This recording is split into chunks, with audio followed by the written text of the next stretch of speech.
जी नमस्ते। Superior society mentorship programme हम शुरू कर रहे हैं।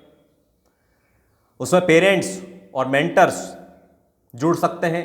83 55 90 96 92 पर 8355909692 पर व्हाट्सएप करके जुड़ सकते हैं। तो ये जो सुपीरियर सोसाइटी मेंटरशिप प्रोग्राम है, इसमें जो मेंटर्स जुड़ेंगे, मेंटर्स वो व्यक्ति होंगे जिनको पेरेंटिंग और एजुकेशन पर कुछ समझ है, उनकी कुछ थ्योरी है, कुछ उनका अनुभव है। यदि नहीं है तो उसको हम ट्रेन करेंगे। हम कौन, मतलब कि मैं, आई विल ट्रेन देम कि कैसे स्वयं सुपीरियरिटी के मार्ग पे चलना है, बच्चे को सुपीरियरिटी के मार्ग पे चलाना है, बच्चे की सुपीरियरिटी के मार्ग में उसकी सहायता करनी है, उसका मार्गदर्शन करना है, उसका सहयोग करना है। तो इस संबंध में आज तक मैंने बहुत सारे लेक्चर्स दिए, बहुत कुछ लिखा, बहुत मीटिंग्स की, जिनमें 3 प्रमुख लेक्चर आते हैं।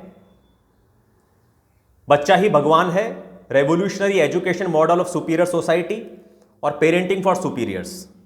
तो वो लेक्चर देकर, वो कॉन्सेप्ट्स देकर मैं बच्चों की सुपीरियरिटी की यात्रा में कैसे सहयोगी बनता हूं, उसके ऑनलाइन और ऑफलाइन एक्सपीरियंस से सुनाकर, खुद की सुपीरियरिटी की यात्रा के कॉन्सेप्ट देकर, एक्सपीरियंसेस सुनाकर, लिखकर, आत्मगाथाएं लिखकर, ये सब कर करा के मैंने आशा की पिछले 5 सालों में कि बच्चे सुपीरियर हो जाएंगे, लोग सुपीरियर हो जाएंगे। तो वे होते नहीं है। बेसिकली मुझे ही कमान संभालनी पड़ती है और मुझे फ्रंट पे आना पड़ता है, और इसीलिए सुपीरियरिटी क्लासेस में चलाता हूँ, सुपीरियरिटी का कोर्स चलाता हूँ, कंप्लीट कोर्स इन सुपीरियरिटी, फिर सुपीरियरिटी की रिपोर्ट बनवाता हूँ, सुपीरियरिटी कॉपी बनवाने के लिए बोलता हूँ।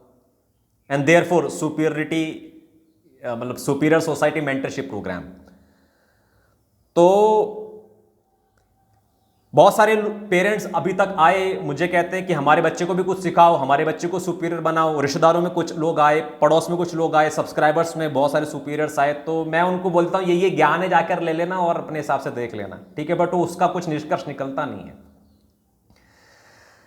तो अलग अलग प्रकार के पेरेंट्स आते हैं। कभी सिर्फ माता को ही, मदर को ही पेरेंटिंग में इंटरेस्ट होता है, कभी सिर्फ फादर को ही पेरेंटिंग में इंटरेस्ट होता है। एक पेरेंट आए थे, उनमें मम्मी को तो पैसे कमाने में इंटरेस्ट था, सिर्फ पिताजी को ही पेरेंटिंग में इंटरेस्ट था। तो फिर उनके बच्चों को हम देखते हैं बातचीत करके। Weekly twice we interact with the kids and see how we can participate in the journey of the superiority of those kids. ऐसे रत्नागिरी से एक पेरेंट आए थे। उन पेरेंट्स ने 8वीं क्लास के बाद अपने बच्चे को छुड़वा दिया था, स्कूल छुड़वा दिया था। फिर उनका बच्चा ट्रेडिंग पढ़ता है, ट्रेडिंग करके इन्वेस्ट करता है, पैसे कमाता है, पिताजी जितने पैसे कमाता है। फिर उसके बाद वो आए मेरे पास, बोले कि अब आगे क्या करना है, मार्गदर्शन करो। यहाँ पे जो भी पेरेंट्स वगैरह आते हैं उनके नाम मैं कभी भी डिस्क्लोज नहीं करूंगा, कि क्योंकि इन सभी जो पेरेंट्स होते हैं ना, उनको काफी विरोध का सामना करना पड़ता है, अपने रिश्तेदारों का, अड़ोसी पड़ोसियों का, फैमिली फ्रेंड्स का, ठीक है। तो लोकेशन बता देता हूं कि रत्नागिरी से पेरेंट्स आए थे, बट वो कौन थे उसके बारे में नहीं बताऊंगा। इसी प्रकार से एक और माता मेरे पास आई, उनके 2 बच्चे हैं 15-15 साल के। वे राजीव दीक्षित की फॉलोवर हैं, योग में MA किया हुआ है, स्वयं नेचुरोपैथ हैं। तो 6th क्लास के बाद उन्होंने अपने दोनों बच्चे, जिनकी उम्र 15-15 साल है, उनका स्कूल छुड़ा दिया, फिर NIOS में एडमिशन करवा दिया। NIOS में बच्चे 6 सब्जेक्ट पढ़ते हैं, उसमें मैथ्स नहीं था। तो मैंने उनको बोला मैथ्स पढ़ना जरूरी है, रेशियो परसेंटेज निकालना, ब्याज वगैरह निकालना, स्पीड वगैरह निकालना, डिस्टेंस वगैरह चेक करना। वे दिल्ली से जयपुर जा रहे हैं, इतने किलोमीटर, इतनी की स्पीड से गाड़ी चली, कितनी देर में पहुंचेंगे, कोरोना काल आया, कितने परसेंटेज लोगों को वैक्सीन लगी, ये हुआ, परसेंट क्या है, ये ब्याज वगैरह क्या कंसेप्ट चल रहा है, ये महंगाई की दर क्या है, ये GDP दर क्या है। ये बेसिक कंसेप्ट क्लियर नहीं होंगे यदि 9th और 10th का यदि मैथ्स उसका क्लियर नहीं होगा, जो कि NIOS ने ऑप्शन दिया हुआ है। लेकिन मेरा सुझाव है कि बच्चे की सुपीरियरिटी की यात्रा यदि अच्छी चलानी है, मतलब प्रत्येक नागरिक को 9th और 10th लेवल का मैथमेटिक्स क्लियर होना चाहिए। 11th और 12th का यदि क्लियर करे तो और भी अच्छा है। मतलब फिर उसकी इंजीनियरिंग की दिशा थोड़ी और, इंजीनियर विज्ञान की दिशा बेसिकली और क्लियर हो जाती है। बट ये जो अभी मैं माता के बारे में बता रहा हूँ, जो योग में MA है और नेचुरोपैथ है, उन्होंने अपने बच्चों को 9th और 10th का जो मैथ्स है वो तो शुरू करवा दिया है, और NIOS में उनकी जो अलग से 6 सब्जेक्ट चलते हैं वो भी चलवा रखी हैं। बट उनका जो बच्चों का शेड्यूल है उसके बारे में थोड़ा मैं बात करना चाह रहा था। और उसके अलावा जो मील बेसिकली जो उन्होंने एक्सपेरिमेंट किया है उसके बारे में मैं यहाँ पर आपको पढ़ के सुनाऊंगा। तो बच्चे क्या सुबह 4 बजे जग जाते हैं। 4 से 7 इन्होंने लिखा है, समय समय पर मौसम और ऋतु के अनुसार खान पान के तरीके भी बदलाव की स्थिति में आते हैं। जैसे सुबह 4 बजे ऊषापान, तांबे के लोटे का जल, फिर भ्रमण, पार्क में रनिंग या वॉक, योग में प्राणायाम, फिर नेति, एनिमा, रिक्वायरमेंट के आधार पर, फिर स्नान 7 बजे तक। तो 4 से 7 का ये सीन रहता है। 7 बजे इनका एक मील होता है, फिर 10 से 1 अध्ययन होता है, वो NIOS वाला अध्ययन। फिर 1 से 3 कुछ भी खाते पीते हैं, मस्ती करते हैं, आपस में चर्चा वगैरह कर लेते हैं, घूम फिर लेते हैं। फिर 3 से 5 फिर से अध्ययन होता है पाठ्यक्रम वाला। फिर 5 बजे दूसरा मील होता है। 5 बजे के बाद आपस में चर्चा, कुछ हल्का फुल्का खा पी लेना है, घूम फिर लेना, मस्ती कर लेना, कुछ सीख लेना, अंग्रेजी साफ कर लेना, संस्कृत पढ़ लेना, गिटार सीख लेना, पियानो सीख लेना, ठीक है, कुछ खेती बाड़ी सीख लेना, ये सब 5 बजे के बाद। फिर उसके बाद 9 बजे विश्राम, सोने का समय। तो 4 से 7, 4 बजे जगना, 4 से 7 व्यायाम आदि करना, प्राणायाम आदि करना, भ्रमण आदि करना, फिर 7 बजे मील। 7 बजे मील मैं बताऊंगा। 10 से 1 अध्ययन, 1 से 3 जनरल, 3 से 5 फिर से अध्ययन, 5 के आगे जनरल।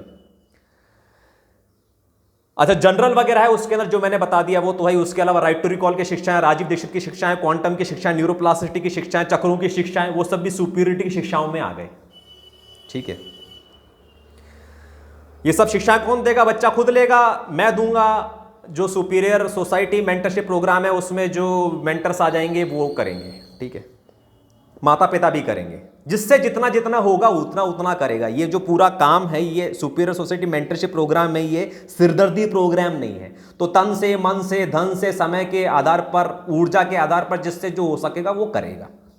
ठीक है, तो इन्होंने जो मील बताया सुबह 7 बजे का वो बड़ा इंटरेस्टिंग है। उसमें ये है कि उबली दाल साबुत, उसमें छोले या मूंग या मोठ या मसूर या मटर दाल या चने या राजमा या सोयाबीन 5 वर्ष के बच्चे के ऊपर के लिए।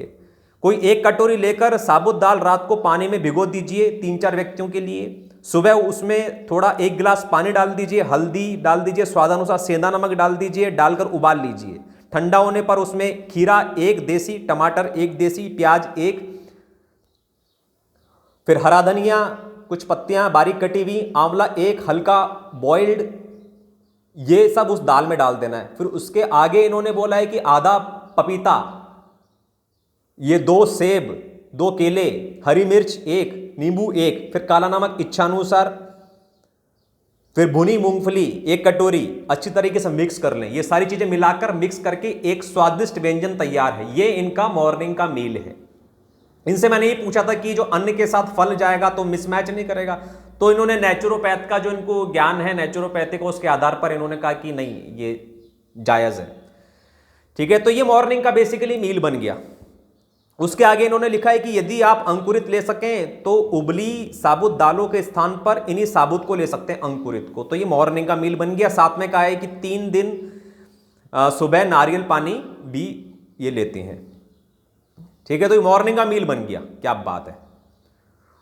फिर 7 से 10 ये मील वगैरह हो गया, और फिर 10 से इनका अध्ययन शुरू हो गया। फिर बाकी समय में यदि भूख वगैरह लगती है तो उसके लिए कुछ बताया है इन्होंने कि बाकी समय में फल और ड्राई फ्रूट्स, और जब नारियल आते हैं तो उस समय प्लांट मिल्क, जो गाय का मिल्क है उसके ये अगेंस्ट नहीं है, बट इन्होंने प्रयोग करके देखा था। जब ये प्रयोग किया था उस समय का ये मील है। ठीक है, लेकिन अभी इन्होंने मिल्क लेना शुरू कर दिया है देशी गाय का, 65 रुपए किलो वाला।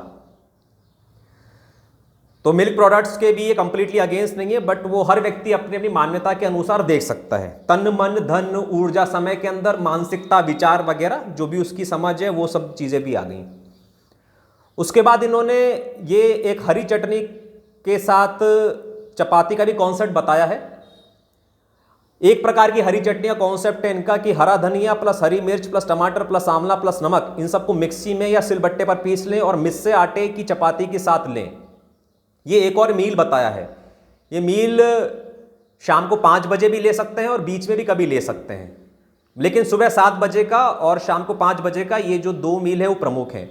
अब जो शाम के 7 बजे का मील होगा ना, सॉरी शाम के 5 बजे का जो मील होगा ना, उसमें जो आटा होगा उसमें इन्होंने बताया कि देसी गेहूं फिर चना, फिर जौ, जौ है गर्मियों में क्योंकि ठंडा होता है, फिर बाजरा है सर्दियों में, ये गर्म होता है, फिर ज्वार। इन सबको मिला के या अलग अलग करके इन्होंने कुछ कंसेप्ट बनाया होगा आटे का, उसकी ये रोटी खिलाती है अपने बच्चों को। फिर कहा है कभी कभी रागी की रोटियां भी सेकती हूँ, इसमें कैल्शियम भरपूर मात्रा में पाई जाती है। फिर मीठे में गुड़, शक्कर या देशी खांड या खजूर या मुनक्का या किशमिश। ये जल्दी जल्दी मैंने पढ़ दिया है, आप थोड़ा इसको रिवाइंड करके देख लीजिएगा तो आपको समझ में आएगा और अच्छे से। मतलब सुबह का 7 बजे का मील पक्का, शाम के 5 बजे का जो मील है उसके बारे में इन्होंने बताया कि ये चपाती हो गई और उबली सब्जी या उबली दाल प्लस दही प्लस सलाद प्लस, बस यही है। 6 साल से इन्होंने तड़का लगा हुआ भोजन नहीं खाया है। तो ये चपाती का कंसेप्ट इन्होंने बता दिया और दिन में बता दिया कि यदि भूख वगैरह लगती है तो फल वगैरह खा सकते हैं, या फिर वो प्लांट मिल्क वगैरह है, या फिर मिल्क का भी कंसेप्ट है, या फिर ड्राई फ्रूट्स ले सकते हैं, या फिर वो जो चपाती कंसेप्ट बताया था उसको हरी चटनी के साथ ले सकते हैं। बट शाम का इन्होंने ये मील बता दिया, चपाती प्लस उबली सब्जी या उबली दाल प्लस दही प्लस सलाद, और 6 साल से इन्होंने तड़का लगा भोजन नहीं लिया है। तो ये मील का कॉन्सेप्ट है, ठीक है। तो वैसे तो इन्होंने अपने बच्चों की सुपीरियरिटी की यात्रा में बहुत समय लगाया और बहुत ऊर्जा लगाई, बहुत मतलब चिंतन किया, तो ये काफ़ी हद तक बच्चों को सुपीरियर इनके बच्चे बन चुके हैं। बट जिनके नहीं बने हैं और जो बनना चाह रहे हैं उनके साथ कैसे उनकी सुपीरियरिटी की यात्रा में सहयोगी बनना है, ये सुपीरियर सोसाइटी मेंटरशिप प्रोग्राम से यदि आप जुड़ जाएंगे तो हम आपसे बात करेंगे। और यदि आप मेंटर बनना चाहते हैं तो भी आपसे बात करेंगे, देखेंगे आपका क्या लेवल है, आपको क्या और बताने की ज़रूरत है, फिर हम कनेक्ट करेंगे, ठीक है। कनेक्ट करने में बेसिकली मेल टू मेल और फीमेल टू फीमेल का मैंने प्रावधान रखा है। मतलब यदि कोई बच्ची है 8 साल की, 10 साल की, 12 साल की, तो उसको फीमेल एक सुपीरियर सोसाइटी मेंटर होगी, एक फीमेल होगी, और बहुत सारी फीमेल्स है सुपीरियर सोसाइटी में। वो सारी फीमेल्स भी क्या है, गुलामी में दसी पड़ी हैं। वो अपने अंदर की जो मातृत्व की भावना है, जो उनके अंदर का फेमिनिन कैरेक्टर है, वो सही जगह नहीं आ रहा है। वो पढ़ाई लिखाई करने में, जॉब वगैरह करने में मतलब वो रगड़ रही हैं, घिस रही हैं, या फिर जो भी संस्कृति ने बोला है कि एक स्त्री को ये करना चाहिए तो वैसे वो उसमें फंसी हुई हैं। बट ये बहुत पुराना प्रोग्राम है, मतलब करीब 2 साल से मैं इस चीज़ पर फाइट मार रहा हूँ कि अधिक से अधिक फीमेल्स आएँ। मैं तो चाह रहा था कि फीमेल्स को सब इस काम में लगा दूँ, बट फीमेल के अंदर एक वो उसकी कमी होती है, विल पावर की कमी होती है, ठीक है। और जो मेल्स होते हैं, मेल्स में भी विल पावर की कमी होती है, सभी के अंदर विल पावर की कमी है और मार्गदर्शन की कमी है। कोई उनको मतलब आगे छेड़ने वाला नहीं कि यार तू, धक्का देने वाला नहीं कि तुम ऐसे करो यार, लोग करते नहीं है यार। मतलब मैं 5 साल से एक्सपेक्ट कर रहा हूं कि लोग अब सुपीरियरिटी के मार्ग पे चल जाएंगे, या 400 500वां ये जो यूट्यूब चैनल है ना, उसके ऊपर 500वां वीडियो है ये।